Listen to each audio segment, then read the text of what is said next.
que momento que você deixou a psicóloga e assumiu a roteirista? Ou essa psicóloga nunca saiu de você, né? Assim, como é que você... Eu queria que você voltasse lá no momento que você escolhe a profissão, até essa virada em ser roteirista e uma empreendedora dentro do filme do terror experimental. Tá.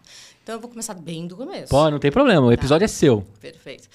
Quando eu tinha uns 5, 6 anos de idade, a minha mãe alugou um Mágico de Oz tipo, pela 10ª vez no mesmo mês, porque eu sou velha, né? A gente ia alugar fita. E aí teve uma hora que ela já não aguentava mais, ela falou assim, filha, pelo amor de Deus, por que você assiste esse filme tanto? O que você gosta nesse filme? E eu lá com 5, 6 anos de idade, falei, eu quero saber como que eles fazem o tornado. Então, assim, eu já não estava pensando mais com uma cabeça de espectadora, eu estava já pensando com uma cabeça de quem quer saber como as coisas são feitas no cinema. Eu acho que a essência já estava lá. Né? Sim. Assim como todas as obras que eu produzo, eu acho que elas nasceram junto comigo. Essa é uma questão minha de amadurecimento e execução. Bom, corta para... Eu, na adolescência, meu primeiro namorado imaginário foi o Fred Krueger.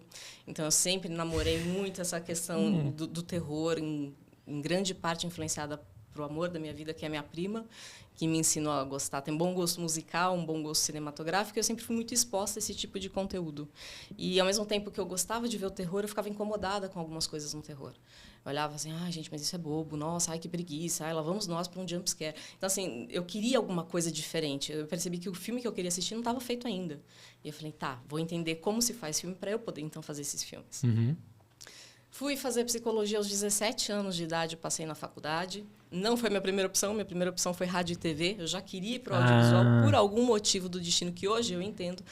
Eu passei em psicologia e bombei em rádio e TV. Então, assim, e fui, né? Inclusive, a minha próxima produção, eu já sou psicóloga há mais de 15 anos. A minha próxima produção, ela nasceu numa aula minha de psicologia, sobre um experimento psicossocial. Então, assim, eu venho desenvolvendo grupos de amostragem, entendendo para poder saber como que eu conto essa história no cinema. Mas você chegou um tempo a clinicar, então, como... Até hoje eu ainda clinico. Ah, é? Porque como é muito difícil essa questão financeira no cinema, a maior parte dos artistas é muito instável. Você entra em produções e você sai de produções, então você às vezes trabalha um mês e fica 10 sem trabalhar. Então a clínica é uma coisa que enquanto eu não me consolidar no cinema, ela vai ser minha realidade. Explodiu as curiosidades do Gustavo aqui. Você deve ter recebido de tudo no divã.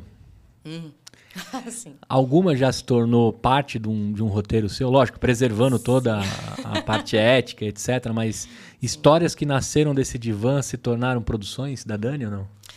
Algumas me inspiram. Então, vou dar um exemplo. Tem um longa-metragem que eu pretendo produzir em breve, chamado Paradoxo. Ele aconteceu, a ideia do Paradoxo aconteceu no meio de uma sessão minha. Minha paciente em Miami estava no meio da pandemia, ela atendeu para abrir a porta, só que coloca máscara, faz todos aqueles procedimentos, ela deixou o celular cair na hora que ela abriu a porta. E o jeito que caiu, era quase um contra-plongé, ficou um ângulo tão bonito que eu falei assim, gente, se ela fosse assassinada agora ia ficar perfeito. Mas pensando com cabeça, não de psicóloga, de cineasta. E aquela cena me deu a ideia de escrever um roteiro. Eu terminei a sessão, 40 minutos depois eu já tinha um média-metragem. E aí, com o tempo, eu fui amadurecendo e desenvolvendo ele. Hoje ele já é um outro roteiro, mas essa cena, que é a cena de abertura do filme, ela se mantém mesmo depois de muitos tratamentos. E é de uma queda de um celular em posicionamento. Me inspirar nas histórias dos meus pacientes... Não tanto, acho que eu me inspiro mais nas minhas próprias histórias. Como artista, é a minha leitura do mundo. Mas a natureza humana é uma coisa que me fascina. E nada mais terrível do que isso. Mas nas sessões lá, você como psicóloga ajuda a galera a matar os seus demônios, né? A gente vamos usar o termo mais popular, aí, né? Você tem que encontrar os seus demônios. É só virar um espelho. Isso, e combater eles. E a gente entende que alguns das chagas, dos demônios que as pessoas têm, são de fato demônios dentro da vida delas ali. E aí a gente vai para N casos, né? De violência, de tanta coisa que você fala assim, cara, isso daria um roteiro absurdo, né? Com gostinho de realidade brasileira.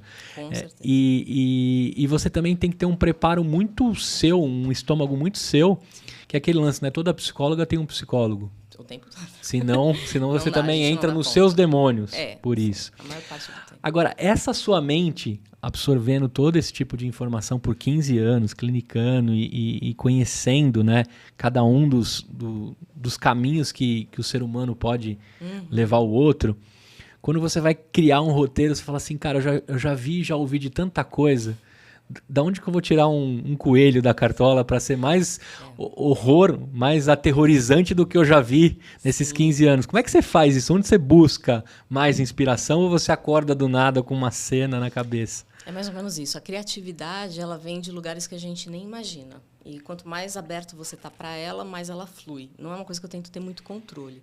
Mas sim, ela tem um impacto expressivo. Então, por exemplo, a coisa que eu mais gosto de fazer é construir personagens, né, nos meus roteiros. Eu começo, às vezes, escrevendo 100 páginas sobre um personagem, entendendo todas as camadas mais profundas dele, para a partir daí eu poder contar a história dele. E aí é onde eu humanizo o monstro. Aí é onde eu faço o público inverter a posição e talvez redefinir o conceito que ele tinha sobre aquela história e aquela pessoa, ou se familiarizar com aquela verdade. Sim. Então, esse lugar, como eu entendo os caminhos da psique, eu também entendo os caminhos comportamentais que um personagem pode ter ou não dentro de um roteiro. E aí, cada vez mais, você se prende no suspense. Porque o suspense é o imprevisto.